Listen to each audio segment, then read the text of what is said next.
السلام علیکم ورحمۃ اللہ وبرکاتہ۔ دوستو، اولیاء کرام و شہداء رضی اللہ عنہم اپنے قبر مبارک میں انبیاء علیہ السلام کی طرح زندہ نہیں ہیں، بلکہ ان کی ارواح کو اللہ تبارک تعالیٰ نے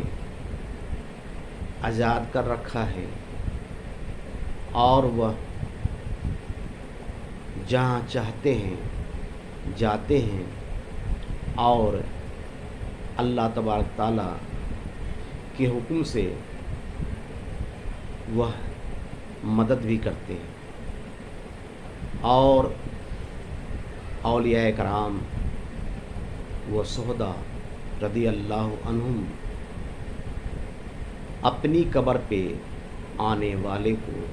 دیکھتے بھی ہیں، ان کی بات سنتے بھی ہیں، اور دور سے جو بھی ان کو ندا دیتا ہے وہ اللہ تبارک تعالیٰ کے فضل سے سنتے بھی ہیں، اور ان کے لیے استغفار بھی کرتے ہیں، اور اللہ تبارک تعالیٰ ان کے استغفار کے سبب اپنے بندوں پہ رحم کرتا ہے۔ دوستو، ہم کو چاہیے کہ اولیاء کرام سے